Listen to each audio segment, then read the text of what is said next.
Hello dear students, welcome back to organised knowledge channel. और आज की जो वीडियो है उसमें हम डिस्कस करेंगे worksheet number 15 for class 9th।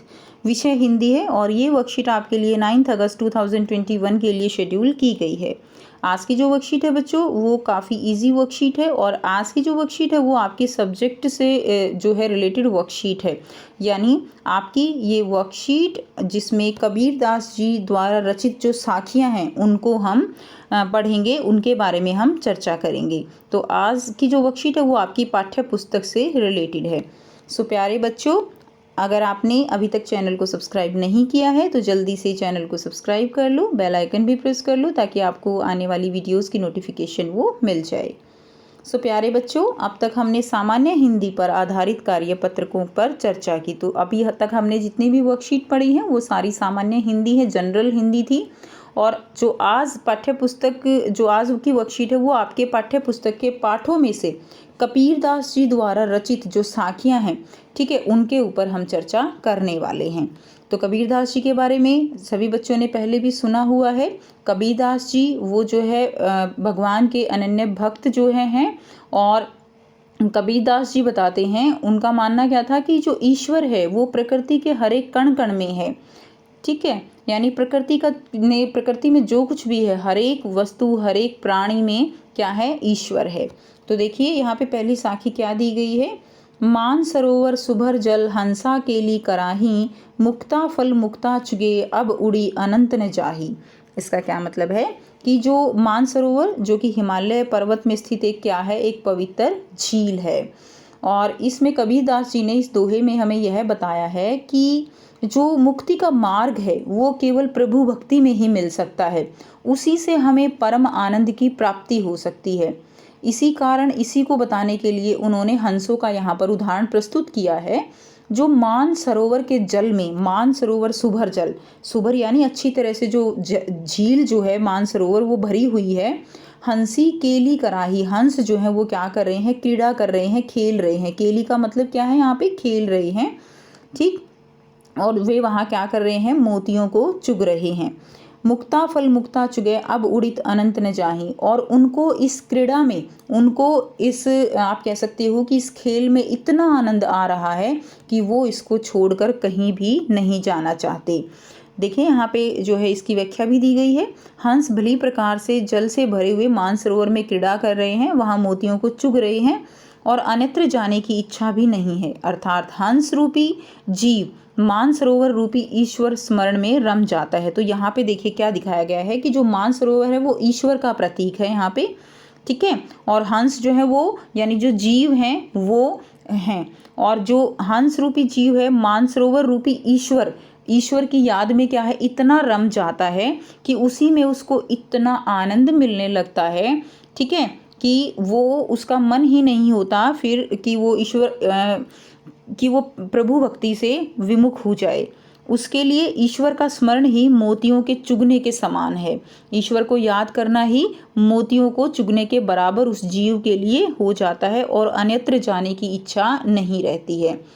तो यहाँ पे कबीर दास जी कहते हैं कि अगर मनुष्य भी खुद को ईश्वर की भक्ति में लीन कर लेगा तो परम मोक्ष को आनंद प्राप्त कर लेगा, तो फिर उसका ध्यान जो है वो कहीं और नहीं भटकेगा।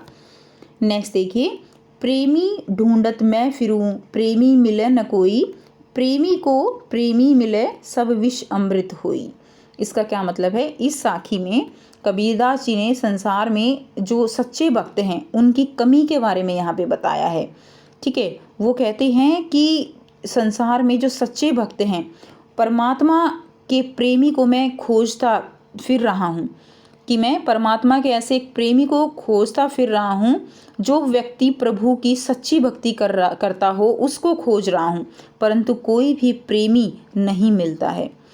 प्रेमी को प्रेमी मिले सब विष अमृत होए। यदि ईश्वर प्रेमी को दूसरा ईश्वर प्रेमी मिल जाता है तो विषय वासना रूपी जो अमृत है, विषय वासना रूपी जो विष है, ठीक है, यानी जो ऊंच नीच भेदभाव ये सारी जो है क्या है, विष रूपी बुरी भावनाएं, वो सारी किस में बदल जाएंगी, अमृत में बदल जाएंगी।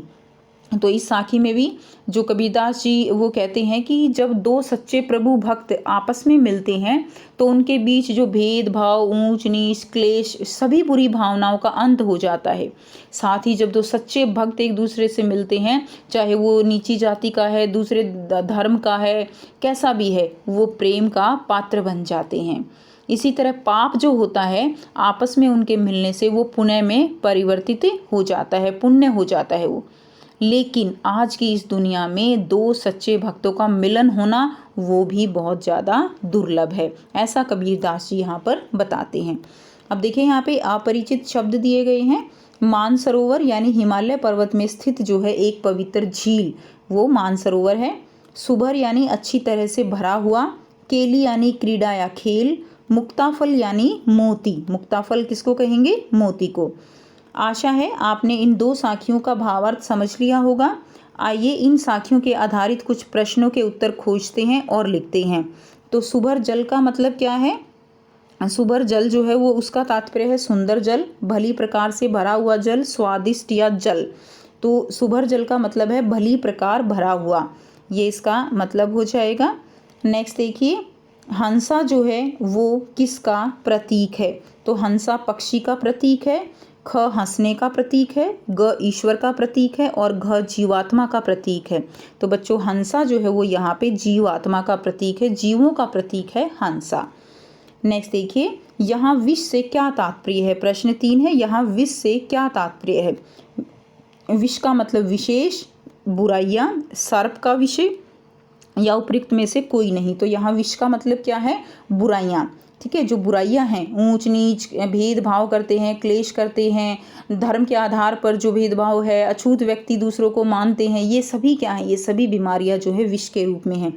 तो बुराइयां जो है इसका आंसर हो जाएगा, ख जो है इसका आंसर रहेगा। ठीक है, हंसा जीवात्मा का प्रतीक है। सुभर जल का मतलब भली प्रकार भरा हुआ। प्रश्न 4 है, यहाँ प्रेमी किसको कहा गया है? तो प्रश्न 4, 5 और ये गतिविधि इनको हम करेंगे। तो ये बेटा 1 बाय 1 इनको करते हैं। प्रश्न 4 है, यहाँ प्रेमी किसको कहा गया है? तो यहाँ पर प्रेमी ईश्वर तथा ईश्वर के भक्त दोनों के लिए प्रेमी शब्द का उपयोग किया गया है। प्रश्न 5 है, मानसरोवर से क्या आशय है? तो देखिए मानसरोवर के यहाँ पर 2 आशय हैं। पहला, ईश्वर को मानसरोवर कहा गया है और दूसरा जो ईश्वर भक्ति में लीन भक्त हैं उनका मन जो है वो मानसरोवर के बराबर है। नेक्स्ट देखिए, गतिविधि है, गूगल मैप में मानसरोवर झील को खोजें और उस पर एक अनुच्छेद लिखें। तो बेटा मैप पर आप मानसरोवर झील देख सकते हो नेट से, और एक अनुच्छेद आपको लिखना है। तो देखिए यहाँ पर ये आप लिख सकते हो, कैलाश पर्वत तिब्बत में स्थित एक पर्वत श्रेणी है। ठीक है, इसके पश्चिम तथा दक्षिण में मानसरोवर तथा राक्षस ताल झील हैं। मानसरोवर संसार की पवित्रतम तथा बृहत्तम आकर्षक झील है जिसका वर्णन प्राचीनतम ज्ञात सभ्यताओं द्वारा वर्णित है। हिंदू धर्म में इसे क्या माना गया है? पवित्र माना गया है। इसके दर्शन के लिए हजारों लोग प्रति वर्ष कैलाश मानसरोवर यात्रा में भाग लेते हैं। हिंदू विचारधारा के अनुसार यह झील सर्वप्रथम भगवान ब्रह्मा के मन से उत्पन्न हुआ था। संस्कृत शब्द मानसरोवर मानस तथा, ठीक है, मानस तथा सरोवर को मिलकर बना है जिसका शाब्दिक अर्थ है मन का सरोवर। बौद्ध धर्म में इसे बहुत पवित्र माना गया है और ऐसा माना जाता है कि रानी माया को भगवान बुद्ध की पहचान यहीं हुई थी। जैन धर्म तथा तिब्बत के स्थानीय लोग भी इसे बहुत पवित्र मानते हैं। यानी ओवरऑल जो है जो मानसरोवर है वो बहुत ही ज़्यादा पूजनीय और पवित्र जो है झील मानी गई है।